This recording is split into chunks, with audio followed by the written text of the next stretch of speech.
mpenzi wa Mwananchi Digital, hapa ni katika ofisi zetu za hapa Tabata Lelini, na leo katika kona ya Mwanaspoti ambao tutazungumzia michezo na mambo mengine tofauti, lakini tumepata kutembelewa na wageni kutoka bodi ya ligi. Tunao wageni wetu wawili kutoka bodi la ligi, nadhani watajitambulisha kila mmoja na pia watatoa wasifu wao katika bodi ya ligi, na baada ya hapo tutaanza kuongea nini kimefanya waje hapa na masuala mengine kuhusu soka, na ukiangalia hawa ndio wameshikilia hatima ya ligi kuu Tanzania bara. Bwana, karibuni. Asante sana. Asante. Kwa mmoja, wewe ni mwenyeji, ni mtu wa habari pia kama sisi.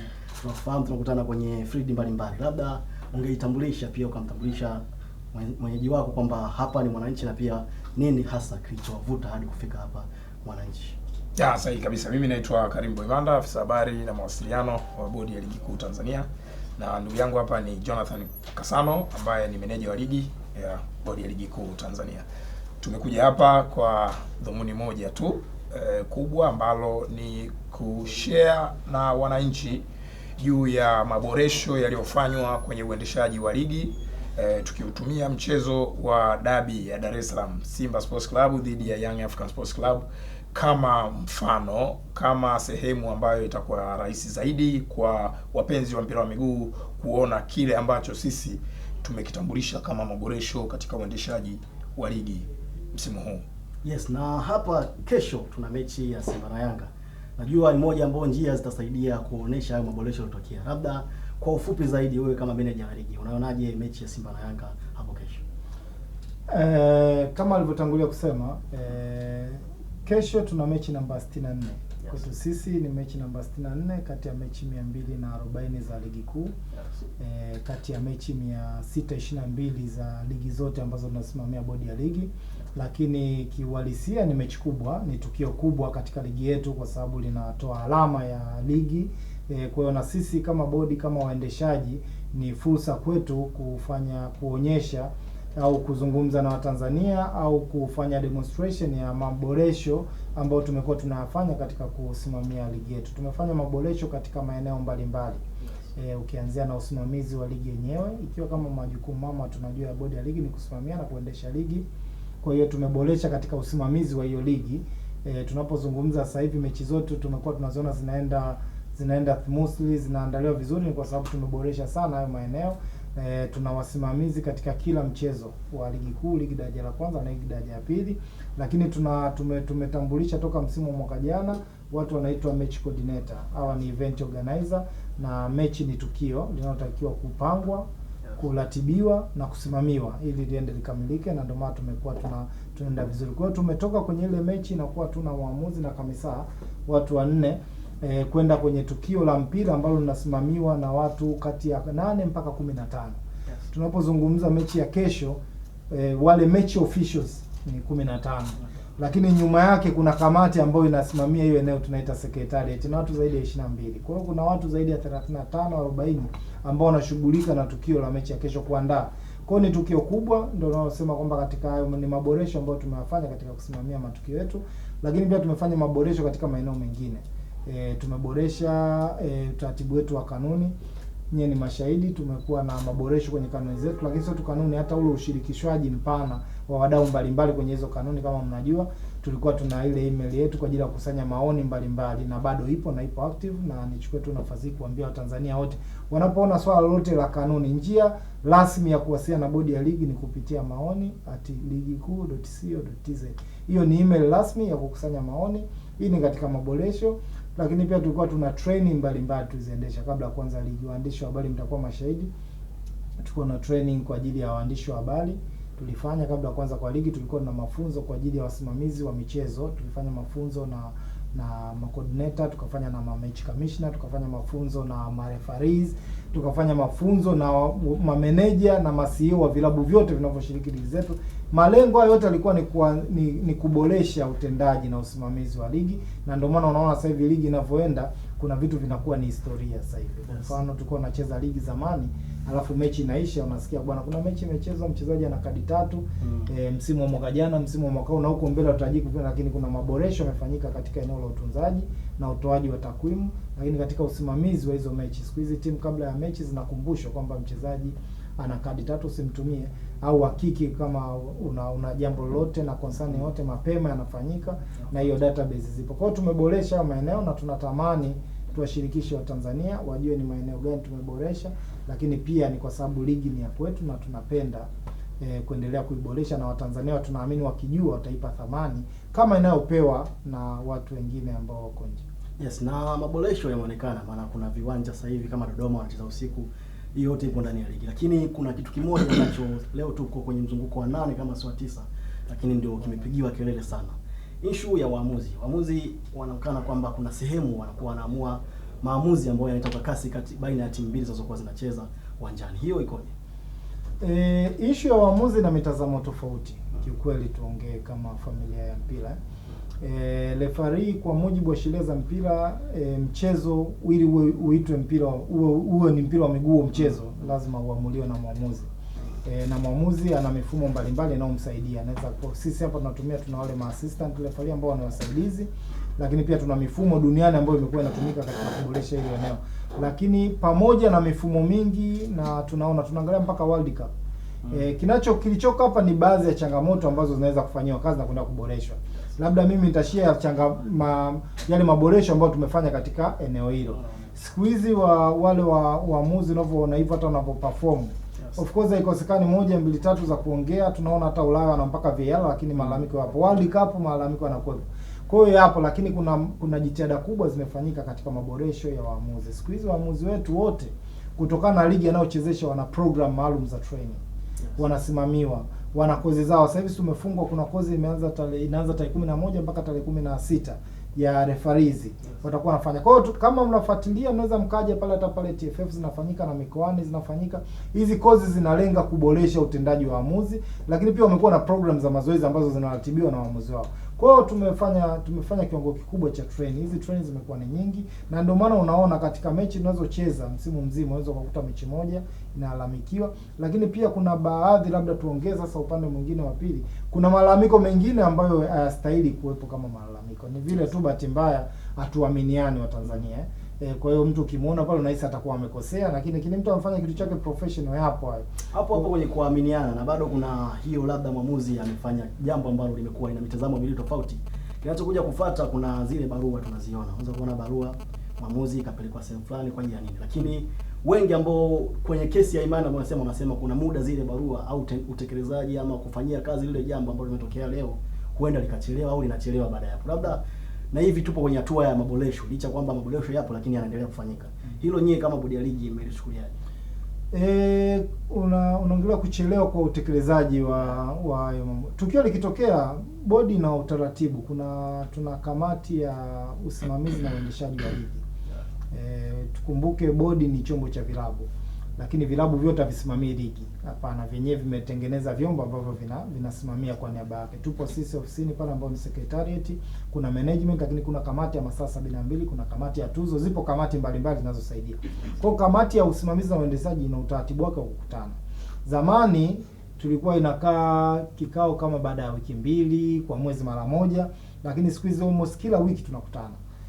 Wanakaa kwa sababu ya kuangalia, kureview matukio yote ambayo yametokea, na ile ndio ambayo ina mamlaka ya kuhukumu au kuchukulia maamuzi kile kitu chochote ambacho kilitokea kwenye ligi. Kwa hiyo ile utaratibu wake kukaa, na sasa hivi nakaa kila wiki au pale inapohitajika kukaa. Kwa hiyo inapokaa ile ndio inayofanya maamuzi. Kwa hiyo haitegemei mechi hizi kachezwa leo afu leo ukasema kamati imekaa. Kiukweli katika utaratibu haiko hivyo. Hata kwa wenzetu tuko tunaangalia, juzi tulikuwa tuna kesi moja imeenda kasi, imeenda mwezi wa ngapi, wa 5, imekuja kuambiwa juzi, si ndio, imekaa mezi. Kwa hiyo vina utaratibu pia. Kwa hiyo hata nyinyi mkasema tukio likitokea leo liamliwe kesho, lakini kwa sasa hivi imejitahidi sana tukio liweze kukazidi wiki halijaamuliwa. Yes, na kama mtazamaji wa Mwananchi Digital tunatamani kujua linki iliyopo kati ya shirikisho la mpira wa Tanzania, mpira wa miguu TFF na bodi ya ligi. Maana wengi walio ambao ni mashabiki wa mpira, kuna wale wajuzi, wadau na mashabiki wa mpira wanashinda kuelewa utofauti uliopo kati ya shirikisho la mpira ambao ni TFF pamoja na bodi ya ligi. Wengi kuna ambao wanadai kwamba kuna nyakati hizo organs mbili zinaingiliana, lakini labda wewe unaweza kuja na ufafanuzi ukatoa, ama Karim ukatoa ufafanuzi juu ya hilo ikoje, maana kuna mambo kama hayaeleweki hivi. TFF ndiye mwenye mpira wake hapa Tanzania. Yes. Tunaelewa hivyo, hilo ndio shirikisho la mpira miguu hapa nchini. na mpira wa miguu unachezwa katika nyanja nyingi sana, lakini wengi huwa tunazungumza ile pendwa ambayo ni ligi kuu, lakini pia kuna ligi daraja ya kwanza kwa maana ya championship, ligi daraja la pili kwa maana ya first league, si ndio? Kuna ligi ya wanawake, kuna ligi za vijana, lakini pia kuna michuano ambayo inahusisha timu za taifa mbalimbali. Kwa hiyo haya yote yako chini ya TFF. Lakini katika kuongeza ufanisi wa kusimamia ndipo kilipoundwa chombo sasa ambacho kikakasimiwa majukumu ya kusimamia ligi tatu. Hiki chombo ninachokitaja hapa ni ndio bodi ya ligi.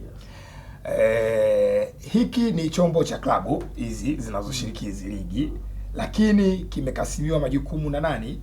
Na TFF, ya kusimamia ligi kuu, ligi daraja la kwanza ambayo inafahamika kama championship, na ligi daraja la pili ambayo ni first league. Haya ndo majukumu yake makubwa, majukumu yake makuu, kusimamia na kuendesha ligi hizi tatu. Sasa tunapozungumzia kuchanganya kwamba TFF na bodi ya ligi kuna wakati vinaingiliana, si kweli. Hakuna mazingira ambayo hivi vinaingiliana. Kwa nini? Watu tunashindwa kuelewa kitu kimoja, kwamba hii ligi ambayo bodi ya ligi wanaisimamia ni ya TFF. Yaani wao, yaani kwamba maana yake ukisema ni ya TFF lakini kuna bodi ya ligi. Bodi ya ligi yani ni sawa na hapa ndani tuko hapa watatu mezani, si ndio? Tuna jukumu fulani la kufanya hapa. Mimi ndio mmiliki wa yale majukumu yote. Naamua kuchukua jukumu moja na kupa wewe ulisimamie. Sio lako, ni langu mimi. Mimi nakupa wewe ulisimamie. Kwa hiyo wewe masuala yote ya usimamizi na uendeshaji yanakuwa yako wewe. Kwa hiyo kuna wakati kama mimi nikiwa mmiliki wa lile jambo, kuna wakati lazima ninakuwa na kauli yangu, ninakuwa na majukumu yangu pia kwenye hilo. Kwa mfano mazingira gani ambayo labda sasa mani nakuuliza, mazingira gani ambayo unaona TFF na bodi ya ligi labda zinaingiliana kwenye majukumu?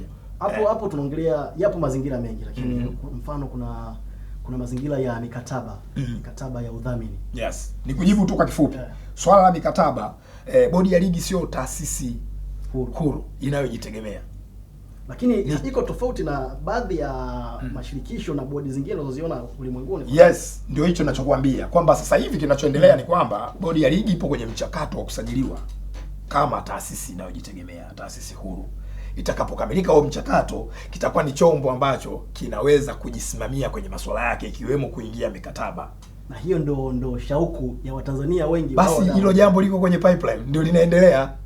Kwa hiyo tutaendelea kuona TFF ikija kwenye bodi hivyo hadi lini sasa? Hadi pale ambapo bodi ya ligi itasajiliwa kama taasisi inayojitegemea. Jambo ambalo ni kuambie tu kwamba hiyo ni kati ya malengo ya rais wa TFF, Wallace Karia. Moja kati ya malengo yake makubwa ni kuona bodi ya ligi inasajiliwa kama taasisi inayojitegemea. So far tayari mchakato unaendelea na kuna kampuni ya sheria ambayo imepewa hilo jukumu. Sasa hizi inaendelea kuandaa tu taratibu za kiserikali zile ambazo zinahusika kwenye kusajili taasisi. Zikishakamilika basi mimi nafikiri ndani ya muda mfupi tutawaambieni kwamba sasa kuna taasisi hii ambayo inaitwa bodi ya ligi inaendesha mambo yake yenyewe. Yes, na hapo ukiangalia au unataka kuongezea jambo? Karibu. Kidogo labda kwa maana ya ufafanuzi mpana. Yaani bodi ya ligi kazi yake ni kusimamia na kuendesha ligi. Kwa sasa current status ambayo tunayo, bodi ya ligi amiliki ligi. Si ndio? Ligi ni ya TFF na ndio kanuni. Hata tukija kuwa independent company, hata kampuni, kwa mfano nakupa mfano Uingereza wamesajili Premier League, ni kampuni. Yes. Ina shareholder wake. Shareholder wa Premier League ni vilabu. Lakini vilabu vyote kwa pamoja vinamiliki 99%. FA ya Uingereza inamiliki 1%, lakini asilimia yake moja inaitwa special share.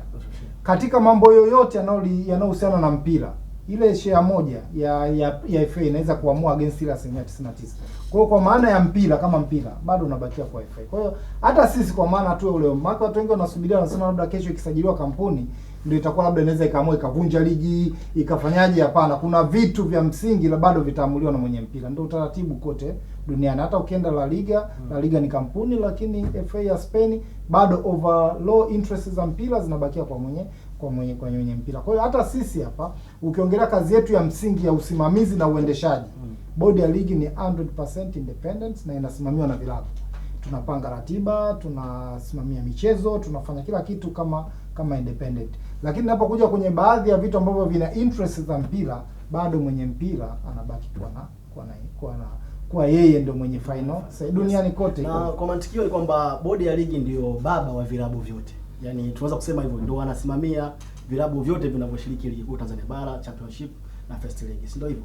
Sasa inakuja kuna hizi issue ambazo kwa sasa hivi zimekuwa ni trend za wadhamini. Kuna muda wanasema, mfano juzi kuna kampuni imesaini mkataba na TFF kwa mujibu wa ile press release, ni mkataba wa TFF. Lakini leo tumeona Simba ilikuwa kwenye press ya mechi ya kesho, hawajaweza kufika pale kutokana na sababu wanazozijua wao, lakini kuna ile inahisiwa kwamba ni baada ya yule mdhamini, maana hapo nyuma walitoa taarifa kwamba hawajaona ufafanuzi wa yule mdhamini kuwepo pale. Labda hiyo ikoje?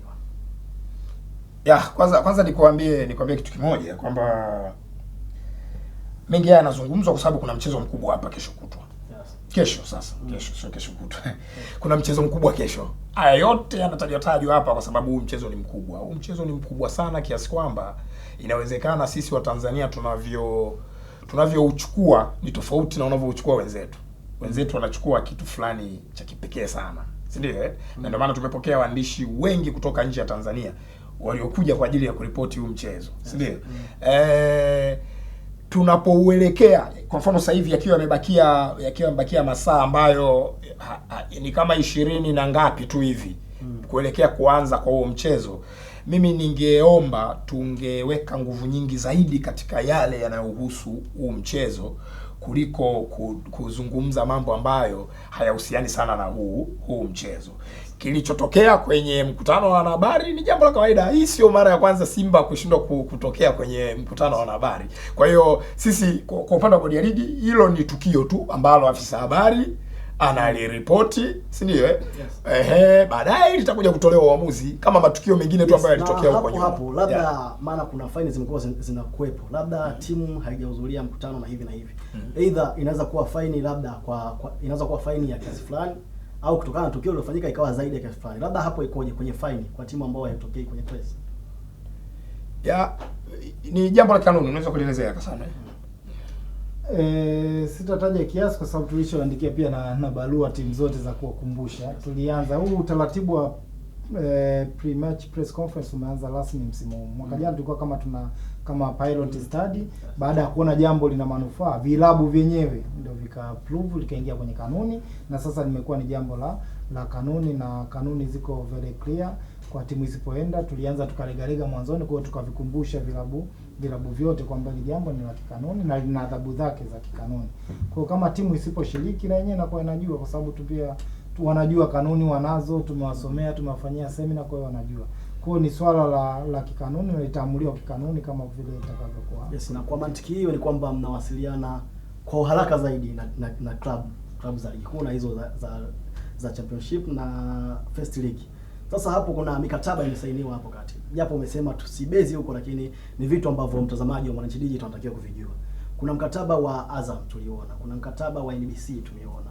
Na juzi kati kuna mkataba wa GSM umesainiwa. Na kama ulivyosema bodi ya ligi ni bodi ambayo iko inafanya kazi kwa kushirikiana na TFF. Labda kwa ufupi zaidi ungeelezea namna ya huo mkataba unavyovihusu moja kwa moja vilabu. Kwanza umesema mkataba kama ambavyo Kasano alielezea hapa mwanzo. Bodi ya ligi haingii mkataba. Anaingia mkataba ni TFF. TFF akishaingia mkataba na mdhamini, kinachokuja kwetu sisi ni yale ambayo yanahusiana moja kwa moja na klabu. Sisi ni wasimamizi na waendeshaji wa ligi. Jukumu letu si kuchambua mkataba wote kama ulivyo. Sisi tunadili na yale ambayo yanahusisha klabu ambazo ndio sisi tunazisimamia hiyo michuano yake. Kwa hiyo nikuambie tu kwa kifupi, mikataba yote uliyohitaji hapo ilikuja bodi ya ligi, si ndio? Tukachukua yale ambayo yanahusiana moja kwa moja na klabu, tukawatumia na wao wanayatekeleza. Maana yake ilikuwa ni mkataba ambao hauna discussion. Either tumekupa hichi, utakichukua ama utakataa, na hizi kanuni zitafuata na hapana. Labda tu na mimi niongezee tu hapo Tanzania tulikuwa tunashiriki juzi World Cup qualifier. Tungeenda World Cup. World Cup ni tukio la FIFA. Si ndio? Mwenye tukio lake ndio anaingia mikataba na sponsors wake. Katika tukio lenye sponsor wakubwa duniani ni World Cup. Wewe ukiwa Tanzania ni mshiriki, ukipata nafasi ya kushiriki, tusingeenda tukaoji bwana, hebu tupe mkataba wa Coca, tupe mkataba wa TV wa nini, kwa sababu lile sio tukio lako. Wewe kama mshiriki unakuwa na haki zako. Kwa Tanzania tungequalify, kwa mfano tumeenda AFCON mwaka juzi, tunaambiwa kama sisi labda mkija kwenye tukio tutawalipia hoteli, labda kama kutakuwa kuna kitu cha kupata, ukishinda unapata 1 2 3 na vipo. The same kwenye ligi, ameeleza afisa habari. Ligi ni ya TFF. TFF anaingia mkataba na sponsor. Akishamaliza ndo anakuja kushia bwana, ili ushiriki ligi. Labda Watanzania wanatakiwa waelewe hivyo. Haki ya timu ni kushiriki ligi. Yaani ule mkataba ubandi timu kwenye mambo yake mengine, kushiriki kwake kwenye ligi. Ndio maana naambia ili ushiriki ligi lazima utavaa jezi na hiki, si ndio? Utaenda uwanjani pale lazima kuwe kuna mabango ya sponsor, tutakuita kwenye press conference kuwe kuna bana, kwa sababu vile kimsingi wamekubaliana kati ya mwenye tukio lake na sponsor. Hiko ndio kitu ambacho Watanzania labda tunatakiwa tukielewe kwamba lile ni tukio, mwenye tukio amesaini mkataba, then wewe kama mshiriki unapewa zile haki zako, kwamba kwenye huu mkataba, katika mkataba leo saini utapata 1 2 3 na utatakiwa kufanya 1 2 3. The same duniani nzima. Tukienda World Cup twende kuuliza, hata tunashiriki Champions League ya CAF, tunauliza mkataba wa Total na CAF. Why wa TFF? Kwa sababu ndio ligi wanakuambia tunatakiwa tuanzie hapa tulipo sisi. Kuja kuuliza CAF wakati hatujamalizana na ligi na pango. Na kwa maana hiyo ulielezea kwamba lakini hapo kama ulivyozungumzia World Cup, lakini national team yenyewe itakuwa ina sponsors wake nje ya wale World Cup. Sasa tuzungumzie kwa ligi. Labda sponsor wa ligi ama wa TFF na bodi ya ligi akaingiliana labda kimaslahi na sponsor wa team. Let's say bodi ya ligi ni sponsor na sponsor, lakini kuna bodi nyingine na ligi yake, na hiyo inakuwa. Kanuni ziko very clear kwenye mambo. Moja, ukiwa kwa maslahi ya kushiriki ile tukio, na ndio maana kanuni zimeelekeza vilabu vyote wanapoingia mkataba, ambao unajua timu inapoingia mkataba yenyewe ina ligi. Timu inaingia mkataba kwamba bwana, sisi ni Namungo au sisi ni Mbeya Kwanza, sisi tunashiriki ligi kuu. Ligi kuu sio ya kwao, wao wanashiriki. Kwa hiyo kanuni za mwelekezo, unapokuwa na interest ya kuingia mkataba na mtu, yule mkataba kabla ya kusaini mnauleta kwa mwenye shindano ili awape za go ahead au la. Kukitokea kuna conflict of interest, mwenye shindano atakwambia bwana, hapana, huyu hawezi kudhamini kwa kushiriki ligi. Anaweza kudhamini kwenye mambo mengine, ukafanya naye mazoezi, mechi za kirafiki, lakini kwa maana ya ligi huyu hawezi kuingia. Ndio maana kanuni zinavitaka vilabu kabla ya kuingia mikataba zishare na mwenye shindano kwa maana ya interest. Na kwa utaratibu wa kawaida, hata kama ungekuwa sisi Tanzania leo tuna sponsor Serengeti, kesho tunaenda kushiriki mashindano ya CAF ambayo ana sponsor labda kampuni nyingine ya bia, CAF atakwambia bwana, Serengeti hawezi kumpa. Hiyo imetokea kwenye Champions League hizo tunaona timu zinaenda kushiriki. Ni utaratibu wa kawaida duniani kote. Hapa tunakishangaa labda kwa sababu tunaona labda ni kitu kigeni. Tulikuwa tuna sponsor tu mmoja anakaa tu kwenye mabango, lakini hapana, wale mwenye shindano ana bidhaa ndani ya ligi ambazo anaziuza. Moja wapo ni title sponsor, TV rights, co-sponsors, tunaweza kuwa na telecommunication sponsor, tukawa na sponsor wa kutupa tu mafuta. Kwa hiyo unaweza kuwa sponsor hata 10 20. Kwa hiyo kila sponsor na haki zake. Kwa hiyo ili ushiriki ile shindano kuna utaratibu na upo kikanuni.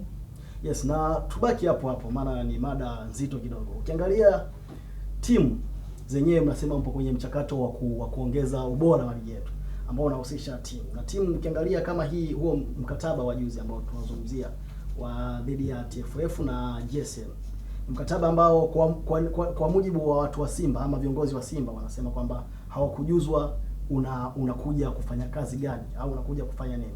Na kama alivyosema Karim kwamba mnawapa barua hivi na hivi na hivi. Labda ni wapi mnakuja kuvisaidia timu kuhusu kujua hiyo mikataba? Maana unaweza kukuta timu inabisha tu lakini haijui. Labda kiufupi inakuwaje hapo?